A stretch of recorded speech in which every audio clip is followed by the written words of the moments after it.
세상에는 특이점이 오는 이색 대회가 참 많은데요. 그중 하나는 가장 심한 악취가 나는 운동화가 이기는 대회입니다.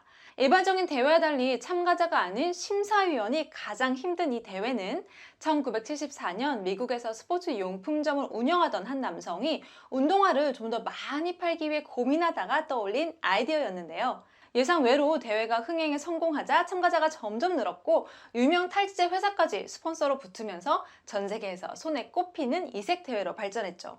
대회 참가자들은 신발에 악취를 남기기 위해서 맨발로 죽은 생선을 밟고 있다가 신발을 신거나 잠을 잘 때도 신발을 신거나 심지어 일부러 쓰레기장에서 아르바이트를 하면서 신발을 신는 등 피나는 노력을 했다고 하는데요. 그렇다면 이 대회에서 의문의 1패를 당한 것만 같은 심사위원들은 어떻게 1등을 가릴까요? 미국 항공우주국 나사의 화학물질 전문가와 심리 전문가 등 4명의 심사위원이 심층 면접을 실시하고요. 이후에 눈으로 직접 살피거나 코로 냄새를 맡아서 최종 우승을 가립니다. 역대 우승자들의 운동화는 일명 냄새의 전당에 평생 보관된다고 합니다. 1997년 독일에서는 극한 상황에서 다림질을 하는 일명 익스트림 다림질 스포츠가 시작됐는데요. 물론 아직까지도 이게 스포츠냐 아니냐를 두고 논란이 많긴 하지만 참가 선수들은 스포츠라고 주장을 하고 있고요. 심사 조건은 단 2가지. 얼마나 위험한 상황에서 얼마나 멋지게 다림질을 하는가를 본다고 합니다. 참가자들은 바닷속이나 얼음물, 절벽 위에서 다림질을 하고요. 절벽에 매달린 채로 혹은 스카이 다이빙을 하면서 외줄에 매달린 상태로 자전거 위에서도 다림질을 하기도 합니다. 심지어 전쟁 중이던 이라크 한복판에서도 아랑곳하지 않고 다림질을 하는데요. 독일에서는 익스트림 다림질 세계 선수권 대회가 열리기도 한 만큼 꾸준히 인기를 모았고요. 스쿠버 다이버 72명이 동시에 익스트림 다림질 대회에 참가해서 기네스 세계 기록을 세우기도 했습니다.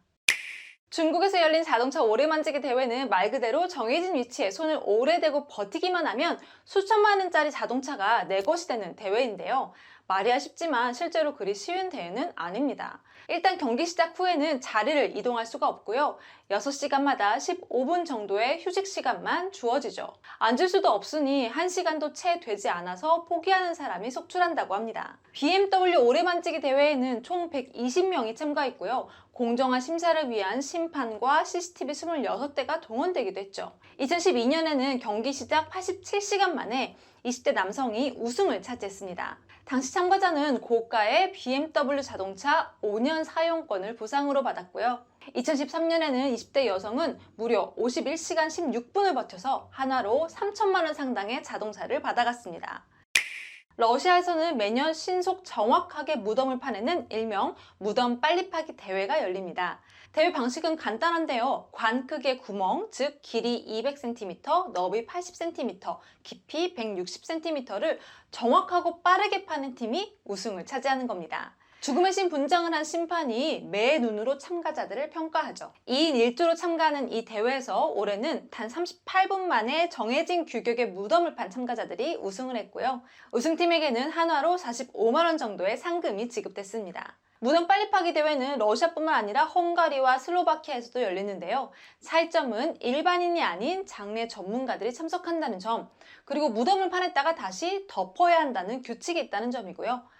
무덤을 빨리 파내면 이기는 이색 대회의 목표, 단순히 삽질을 훈련하기 위한 건 아니고요. 장례 산업에 대한 젊은 세대의 관심을 높이고 직무 수행 능력을 끌어올리는 데 목적이 있다고 합니다.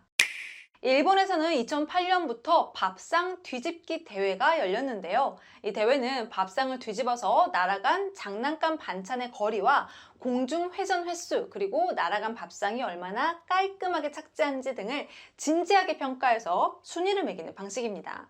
이 대회에는 일상에서 주는 스트레스를 사이다처럼 시원하게 날릴 수 있는 디테일이 살아있는데요. 밥상을 뒤집기 전에 평소 불만이 있던 사람이나 상황에 대해서 하고 싶은 말을 외치고 시원하게 밥상을 뒤집는 거죠.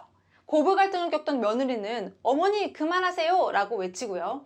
회사 생활에 찌든 직장인은 잔업수당을 안 주는 회사에 터무니없다 라는 찰진 멘트를 날리고 밥상을 뒤집죠. 외식을 나갔다가 계산할 때마다 매번 도망치는 아내에게 불만을 토로한 후에 밥상을 뒤집은 남성은 장난감이 무려 9m 넘게 날아가서 우승을 차지하기도 했습니다. 이 대회는 화풀이 올림픽이라는 행사의 일환으로 한국에서도 열렸습니다.